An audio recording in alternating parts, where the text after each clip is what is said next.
Salut, c'est Thierry, agriculteur d'aujourd'hui. Alors aujourd'hui, ah bah oui, je vous l'avais pas dit, hein. Je mets des lunettes quand je regarde l'écran trop longtemps parce que bah oui, je commence à vieillir, hein, 48 ans, c'est comme ça. Voilà, foutez-vous pas de moi dans les commentaires, sinon je vous préviens, ça va barder, hein. Bon, je rigole. Vous pouvez mettre un message, mais gentil alors, hein, gentil dans les commentaires. Bon, tout simplement pour dire que là aujourd'hui, on va aller faire un petit tour de plaine, on va aller voir les différentes parcelles. Et avant de commencer ça, bah, je vais vous montrer un peu ce que j'utilise aussi. Voilà, pour vérifier un peu l'évolution de mes cultures. Alors là, vous voyez l'écran voilà, de l'ensemble des parcelles. Hein, sur, voilà, là, je suis sur la commune de Los-Sangoël, et puis Vermel essentiellement, et puis une petite partie à Liévin. Et ça, c'est la plateforme de Spotifarm, où j'ai un accès. Merci voilà, de me laisser un petit accès là-dessus pour que je puisse regarder un peu les choses. Et là, par exemple, je vais vous montrer un exemple de différentes parcelles que j'aime bien aller voir pour aller vérifier si il n'y a pas un problème dans la parcelle. Donc ça m'évite de balancer le drone ou d'aller regarder. Et donc par exemple, je vais viser une parcelle de blé. Alors c'est celle qui est juste à côté de la Cuma. Ici on a les pommes de terre et là on vient de semer le maïs bio. Et à différentes dates, voilà, on voit ici à différentes périodes, j'ai la carte. Donc ça me permet de voir l'évolution. Alors là c'est la carte du 23 avril. Attendez, j'ai perdu mon curseur.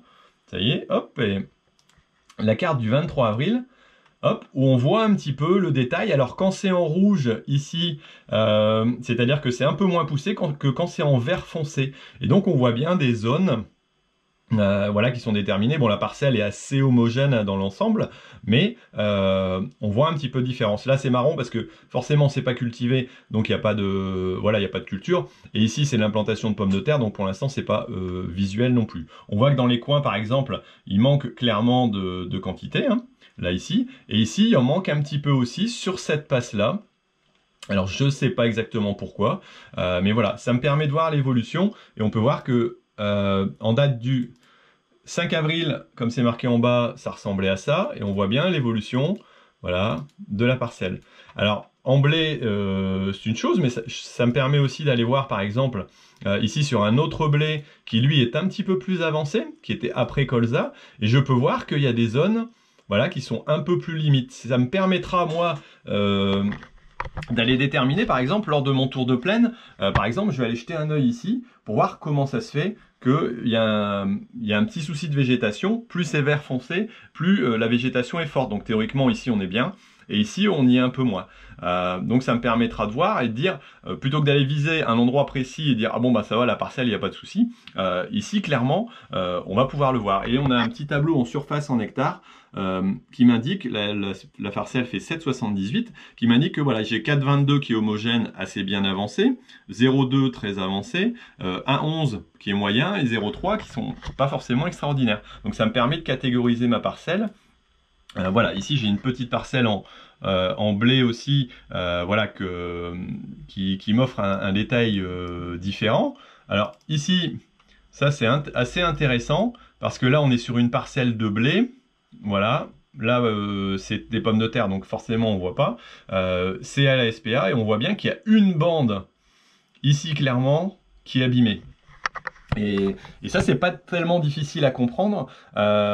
Pourquoi elle est rouge comme ça? Alors, il y a la bordure qui l'est aussi. Alors ça, c'est un effet de bordure. Alors peut-être que la limite du champ n'est pas bonne, donc ça, c'est possible. Mais ici, clairement, c'est tout simplement parce que ça a été tassé lors des arrachages de pommes de terre, et donc la végétation est moins élevée. On a ouvert par le centre la parcelle, et donc là, on voit les dégâts que ça a pu faire. C'est plus homogène sur le fond, voilà. Et là, on a une bande, clairement, qui a été travaillé plus tard, et donc on voit que le blé a mieux poussé dans cette partie-là. Et ça, c'est vraiment marquant. Je pense qu'on va essayer d'aller le voir dans la parcelle pour pouvoir jeter un œil et voir un peu à quoi ça correspond. Et ici, on arrive à Liévin, et là, clairement, c'est pareil. On voit bien les zones où ça manque un peu. Voilà, ici, dans le rouge, ça manque. Ici, on a une veine de terre blanche, donc qui va me faire comprendre que ici bah, c'est moins développé, hein.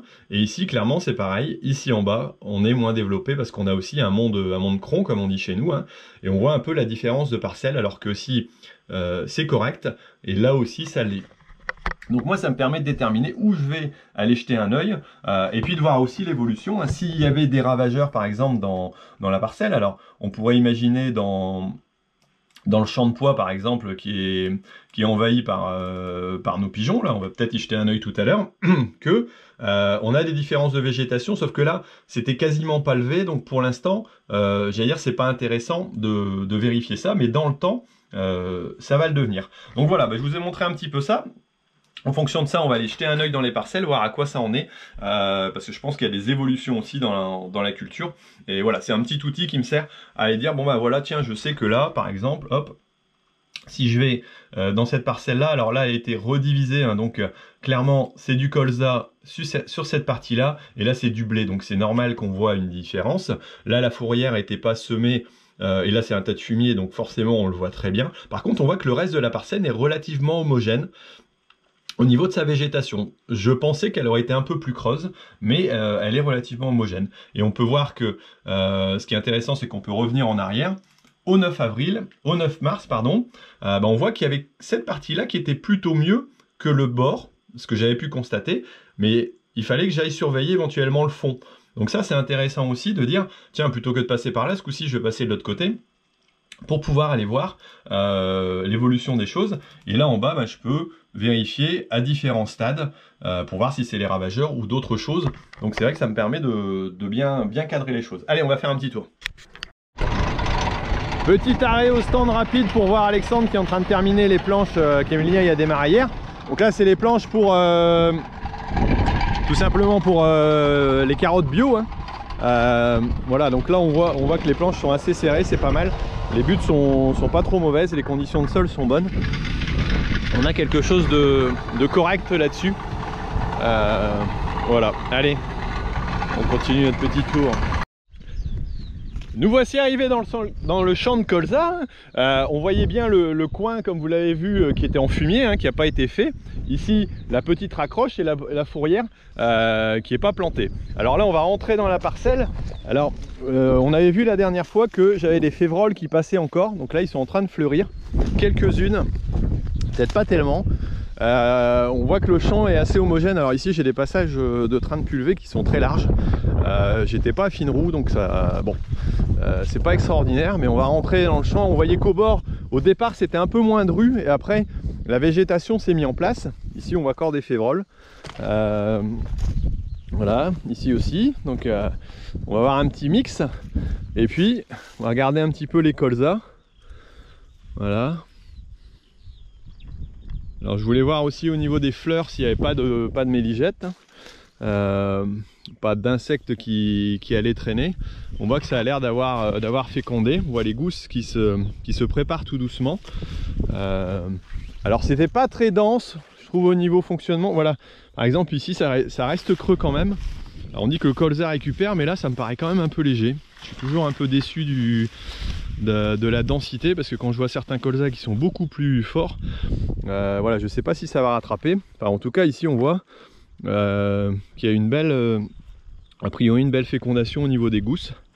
Je n'ai pas compté le nombre d'étages, mais ça a l'air pas trop mal. Ici ça va rattraper, je pense, et derrière on est encore plus dense. C'est un petit peu humide. En tout cas, il y a une bonne petite odeur sympa. Alors je vois pas trop d'insectes, pas de méligettes. Je sais pas au niveau fécondation ce que ça donne. Voilà. On entend. Ah, là je sais pas. Un bourdon ou tout au moins quelque chose qui ressemble à une grosse abeille. Voilà, on entend les oiseaux. On voit le terril là-bas derrière. Bon, globalement apparemment il n'y a pas de... Voilà, on voit pas d'attaque. Hein. Il n'y a pas eu d'insecticide de fait ici. Ça me convient tout à fait. J'aime autant de ne pas en avoir fait. Voilà. Donc là, ça n'a pas trop l'air pas l'air trop mal parti. Au niveau des feuilles, du feuillage, non, ça c'est févrole. C'est plutôt sympa. Alors peut-être que les févroles font aussi que au niveau de la végétation, ça couvre en partie. Voilà, donc Et ici on arrive dans quelque chose d'un peu plus dense. Quelque part il faudrait faire la comparaison peut-être avec le drone, mais je pense que la photo satellite donne déjà une belle idée, j'allais dire, de la densité qu'il peut y avoir, de l'homogénéité. Alors là ce que j'espère c'est qu'il y ait encore un peu d'eau qui arrive, c'est ce qui est prévu là très prochainement. Voilà. Parcelle au chemin de Lens, on est juste à côté de la Cuma, comme je vous l'avais dit tout à l'heure. Et là on va voir nos petits maïs qui sont en train de sortir. Voilà. Alors je suppose que tous les rangs vont pas être tout à fait identiques, parce qu'il a fallu attendre que la pluie arrive pour que les germes arrivent partout. Mais en tout cas, on en voit déjà quelques-uns qui pointent. Voilà, donc ça aura été assez rapide au niveau levé, hein. Hop, et là par contre on voit qu'il y a eu des ravageurs. Alors j'en ai pas vu jusqu'à maintenant, parce que parfois il y a des corvidés qui peuvent traîner. J'avais eu le tour l'année dernière, j'en ai pas vu tellement par ici, mais il faudra quand même surveiller. Bon, maintenant si c'est levé, ça posera peut-être plus de problème, je sais pas exactement. Voilà, on voit que ça arrive. Si c'est pas encore sorti, ça ne saurait tarder. Alors ici on avait roulé un peu, hein, pour damer un peu tous les gros blocs qu'il y avait. Et là on arrive dans la parcelle de blé, on voyait qu'il y avait un peu d'hétérogénéité, mais pour autant il est bien lancé. Alors là on est en blé, on en est dans un blé, on voit que la bordure est peut-être un peu plus drue qu'ici. Alors il s'est pas mal retapé parce qu'on avait pas mal de vagues au niveau azote au départ. Il avait souffert un petit peu, il manquait d'eau. Les 20 mm qu'on a eu sont plutôt bienvenus. On nous en annonce demain, alors j'aimerais bien. Mais on voit quand même que les sols sont bien craquelés, bien secs. Donc je sais pas si ça va filer directement en dessous. Bon, le blé a la capacité, ici on est dans des terres plus fortes, s'il s'est implanté à peu près correctement, mais ce qui n'est pas tout à fait le cas parce qu'il y a eu des zones tassées, ça ne sera pas un miracle. Et là clairement j'ai pas de fongicide étant donné qu'on est en conversion. Ça y est, il est converti en bio, donc j'ai plus d'intervention chimique à faire dans cette parcelle. Il n'y aura pas eu de fongicide, ça m'arrive d'en faire un petit peu avant, mais là c'était pas le cas. Pour l'instant la pression maladie était nulle, clairement. Donc on verra un petit peu ce que ça donne au niveau de l'évolution des choses. Et là ce qui avait été implanté en type de blé, c'est un mélange de plusieurs variétés que j'ai mis en place cette année, parce que je voulais plus trop me casser la tête à mettre des variétés séparées. Et ça me permet aussi d'avoir quelque chose d'un peu plus homogène. J'aurai pas le meilleur des rendements, mais j'aurai pas le moins bon. Et j'ai les pieds trempés, ça c'est pas grave. Et donc d'avoir quelque chose de plus homogène et de profiter aussi du fait que parfois plusieurs parcelles sont, voilà, un peu plus plusieurs variétés différentes peuvent être plus homogènes. Et là on voit bien le coin par exemple où il y a eu un peu moins d'azote et que ça a été peut-être un peu plus tassé. On voit que voilà, ça a un peu plus souffert peut-être au moment de l'arrachage des pommes de terre. Et là clairement on a un trou qu'on pourra repérer certainement sur Spotifarm lors de la visite virtuelle entre guillemets. Belle couverture de sol, enfin couverture n'importe quoi. On voit bien les betteraves qui sont bien implantées. Ici petite vérification si on n'a pas de bestioles. Voilà, par contre il y a eu des piqûres et des morsures, hein, c'est clair. Voilà, et ici j'ai quelques belles petites mauvaises herbes.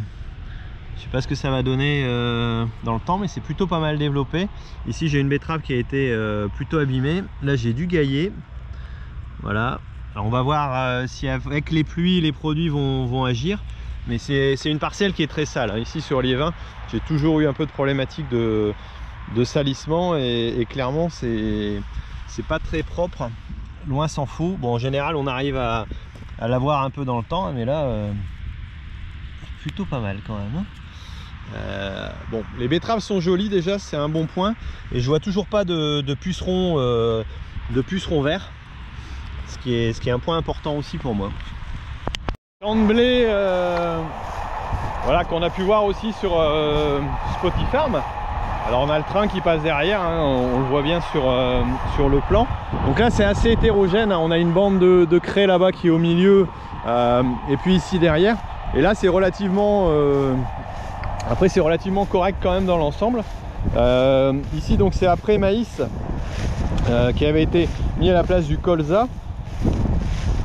On peut voir qu'au niveau sanitaire, bah, c'est toujours la même chose, il n'y a pas trop de soucis. Au fond un petit peu de fumeterre, ce qui m'étonne pas. Regardez, quelques coquelicots qui sont restés aussi. On les reconnaît à leur forme de trompette, hein, espèce de trompette, voilà, mais qui ont quand même bien morflé. Je pense qu'ils vont rester en dessous. Je l'espère d'ailleurs. J'ai envoyé une petite photo peut-être à mon technicien pour voir ce qu'il en pense.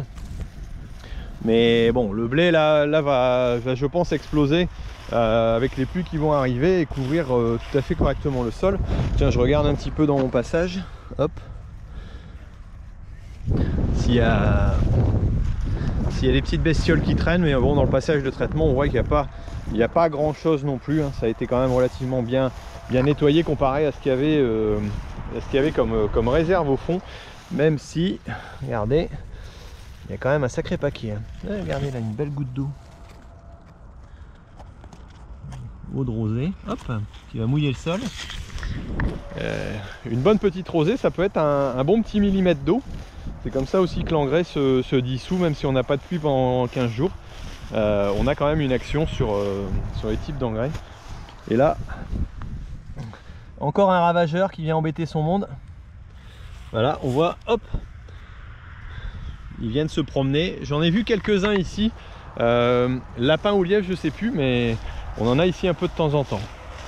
Bon, je vais envoyer ma petite photo au technicien pour voir ce qu'il en pense de Jeddah.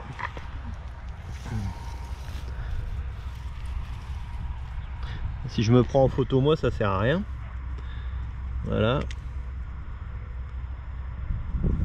Et puis une peut-être vue du dessus, enfin me donner une vue d'ensemble un peu plus générale pour mieux comprendre le contexte, étant donné que ben, voilà, les techniciens ne peuvent pas sortir en ce moment, ou peut-être venir mais pas accompagner avec nous. Ça va peut-être évoluer d'ici quelques temps, mais pour l'instant ça n'est pas encore. Allez, on continue notre tour. Petit gratouillage dans le champ de carottes. Alors on voit qu'il y en a quelques-unes qui sont levées. Alors là j'avais fait un semis très profond, donc on voit que celle-ci a profité de la pluie de la fois dernière. Voilà, elles arrivent tout doucement, mais j'ai peur d'en avoir perdu en route. Je sais pas trop, ici ça a l'air d'aller, mais il n'y a pas grand chose de sorti. Bon, en même temps j'avais fait le choix de les semer assez profond. Par contre les mauvaises herbes, elles, ça galope. Ici ça n'en est pas une, c'est un fumeterre, clairement. Ici aussi, voilà, donc ça sort petit à petit. Le dessus est encore un peu croûté. Hop, là je pense on en a une.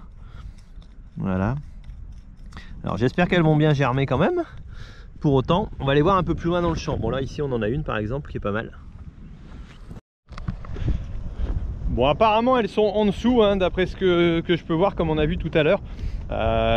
Comme elles ont été semées assez profond, bah, elles mettent un petit peu de temps à arriver. Le dessus est un petit peu croûté quand même, hein, on voit. C'est un petit peu croûté, donc je pense que l'humidité qu'on nous annonce va nous faire du bien. Tiens, puis hier j'ai eu un appel avec ma directrice de collection. Et ça m'a fait assez plaisir de pouvoir discuter avec elle par rapport au bouquin. Et je voulais vous dire, si jamais vous voulez avoir des infos, il y en a qui m'ont déjà demandé un petit peu la suite des choses suite à la vidéo que j'avais fait sur l'explication du bouquin, la suite du reportage. Si jamais vous voulez être informé un peu avant les autres de quand ça va sortir, de comment, de ce qu'il y aura dedans, je vais faire une petite newsletter, et puis pouvoir avoir accès éventuellement en primeur au reportage que j'ai fait, hein, donc chez Étienne, chez Gaël, celui que je vais encore faire chez Gilles, mais aussi chez d'autres agriculteurs que vous connaissez moins. Et ben vous pouvez vous inscrire à la liste de diffusion qui est ici en dessous, pour voilà, vous laissez simplement votre email. Je vous enverrai un coup de temps en temps, ce ne sera pas régulier, mais des infos sur la sortie, voilà, des différentes choses. Ah tiens, lui il voulait sortir aussi. Voilà, des différents moments, et puis entre autres des reportages qui seront faits et édités au fur et à mesure. Peut-être pas le grand reportage, mais tout au moins des petits morceaux, et donc vous pourrez avoir la primeur si jamais ça vous intéresse. Vous allez vous inscrire là, et puis à la fin de la vidéo vous pourrez cliquer sur le lien aussi pour vous inscrire. C'est gratuit, et puis si vous voulez vous désabonner par la suite, pas de problème, vous le faites. Ce sera pour parler de mon, j'allais dire, du bouquin, et dont je sais pas encore le titre, mais dans le projet s'appelle Raconte-moi l'agriculture. Et là on est dans le blé qu'on a vu tout à l'heure sur la parcelle un peu biscornue, hein. Et on voit que c'est pas trop dru. Ici on est après colza, on a dû faire un labour aussi, et la densité elle est pas forcément hyper élevée. L'état aussi est pas super avancé, hein. J'allais dire, comparé à d'autres régions, j'imagine que ça doit paraître ridicule, mais bon, ça progresse un peu. On voit quelques traces ici où c'est un peu moins beau par rapport à l'autre côté, comme on avait pu voir un petit peu sur l'écran quoi de Spotify. Donc voilà. Et ici on voit quelques fissures aussi, mais bon, les pluies, les 20 mm qu'il y a eu ont quand même fait beaucoup de bien pour l'aider à partir. Et bah, ça a l'air de démarrer. Le potentiel sera peut-être un peu affecté, mais dans l'ensemble il y a encore moyen de faire quelque chose avec ça. Il n'y a pas de souci. Bon, on va continuer notre petit tour, aller voir les pois peut-être. Petit tas de fumier qui commence à s'agrandir. C'est ici qu'on vient mettre le fumier, voilà, des chevaux. Et là on est dans la parcelle où on a vu qu'il y a eu des dégradations l'année dernière à l'arrachage des pommes de terre. Ça avait été assez compliqué, et donc on va regarder un petit peu. Voilà, ici sur le côté c'était le côté le plus beau, plutôt le plus sympa, et là on va se rendre compte que voilà, ici c'est plus creux, on a quelque chose de plus, voilà, de vraiment moins beau visuellement, hein, ça se voit assez bien. Voilà, ici particulièrement. Alors là en plus j'étais pas passé avec la houe rotative, alors qu'à côté je l'ai fait, et on voit quand même la différence. Là on voit que le sol a été bien matraqué, il a bien s'ouvert. C'était à peu près le centre je pense, et un petit peu plus par là, mais toute cette zone-ci est pas belle. Alors que là on va voir, on est déjà sur quelque chose de beaucoup plus beau, beaucoup plus sympa. Ici j'avais fait une zone aussi sans... Voilà, par contre ici j'ai des problèmes de chardon. Ça c'est une problématique qui est restée des suites du contrat PEA, plan agence de l'eau, qui n'autorisait qu'un désherbage, et donc on a dû limiter le truc le désherbage au chardon, et maintenant on le repaye, et ça coûte en argent mais aussi en produits. Quelque part l'opération n'était pas super positive dans le sens, et là on voit qu'il est un peu plus correct, hein. On n'est pas dans quelque chose d'extraordinaire. Si on est sur des terres battantes, c'était un peu compliqué, mais on voit que c'est quand même un peu mieux. Maintenant voilà, c'est pas magnifique non plus, mais ça rattrape. Encore quelques pigeons présents. C'est plutôt gênant. J'ai fait ma demande pour pouvoir avoir la cabane là qui est là-bas, et pouvoir demander à Alexandre de chasser, mais pour l'instant j'ai pas encore eu le retour. Ça fait 5 jours. Si, j'ai eu un retour, mais qui était pas bon, parce qu'il fallait que la personne soit salariée ou habitant dans la même commune, et Alexandre est salarié, mais ça n'a pas fonctionné. Pour l'instant ils m'ont pas répondu. Voilà, là on voit que les trous se rattrapent, hein. Là on voyait au niveau des pois, donc je suis quand même un peu rassuré, ça pousse. Ça manquait d'eau, hein, forcément, et là ça sort concrètement. Bon, le dessus voilà, il est relativement meuble. Ici il en manque encore un peu. Alors il est possible qu'on ait perdu un peu de pied avec cet ensemble là. Voilà, donc si je regarde un petit peu, par contre au niveau attaque et morsure, ça a l'air d'aller. Voilà, j'ai pas voulu intervenir, je préfère éviter dans la limite du possible. On voit que les feuilles du bas avaient eu un petit coup quand même dans la trogne, et là ça a l'air d'aller. Bon, je pense que le stade est passé. Après il y a d'autres pois dans les champs pour dire de pouvoir en profiter, mais là on voit bien les décalages. Bon, ça voilà, ça arrive tout doucement. Il y aura un décalage entre les deux, hein, inévitablement, donc ça c'est pas terrible du tout. Comme je dis, je répète, je suis pas content de mon semis et de mon travail. Je pense qu'il faudra que je revoie la question après, parce que quand on voit là, c'est pas terrible du tout. Mais bon, et lui j'ai regardé parce que j'ai l'impression que la batterie est déchargée, mon petit camarade là. Donc je vais peut-être le reprendre et puis le remettre à charger. Tiens, encore un tas de fumier. Décidément, chez moi, il y a pas mal de tas de fumier, mais ce qui est logique avec l'activité équestre, on sort à peu près 4 remorques par quinzaine, ce qui fait un total aux alentours de 600-700 tonnes de fumier à peu près hein, par an, ce qui est déjà pas mal. Voilà. Ici, on est dans la partie bio qui a été semée en luzerne, fétuque, Régra d'Italie. Je pense que c'est ça. Après il doit y avoir des repousses de blé aussi dedans. Là la luzerne a commencé à prendre. Il y a aussi du trèfle. C'est pas extraordinaire mais bon là j'aurais dû broyer un coup avant. Ça aurait été plus sympa. Bon c'est pas très sale hein, grosso modo. On voit il y a un peu tout petit peu de fume-terre mais là ça commence à prendre. Donc là bien sûr pas d'engrais chimique. On est en bio déjà depuis l'an dernier, hein, ça a été converti et donc l'année prochaine ce sera utilisable en bio à partir de ce moment-ci à peu près, hein, fin avril début mai quoi. Et moi c'est bon, c'est pas folichon mais j'attends un petit peu puis on aura une première coupe dedans. J'aurais peut-être dû le broyer. Et là à côté on est dans un blé qui passe en bio aussi lui, étant donné que toute la parcelle ici va passer en agriculture biologique. Ce qui fera un peu plus de 40 hectares de convertis quand on aura fini d'avoir converti ça. Ah, ici j'ai eu un petit problème technique au niveau des quantités de semences. Et là c'était après betterave, on a fait un labour. Et bon c'est pas trop mal, c'est assez propre. Là aussi pas forcément très grand, mais assez homogène. Tiens, j'ai pas regardé sur la carte, j'ai pas pensé à regarder. Et là-bas, tiens, qu'est-ce qu'ils sont en train de faire? Ils sont en train de faire les salades. Donc je pense que je vais en profiter pour aller faire un petit tour. Je vous avais promis d'aller vous montrer un peu la mise en place des salades. Je pense qu'ils sont pas mal avancés déjà. Et ils doivent arriver sur la fin. Et donc on va aller voir à quoi ils en sont. Et regarder un peu ce que c'est. Mais ça, ce sera pour la vidéo de demain. Donc voilà, moi je vous laisse. N'oubliez pas de vous abonner et de cliquer sur la petite cloche si vous voulez avoir des nouvelles. Attention, le tuyau il doit être là. Faut que je me plante, ouais je suis dessus, hop. Et donc voilà, pour pouvoir continuer à suivre les vidéos et d'aller cliquer sur la petite cloche pour pouvoir les avoir, voilà, et pas en louper une, hein, j'allais dire, voilà.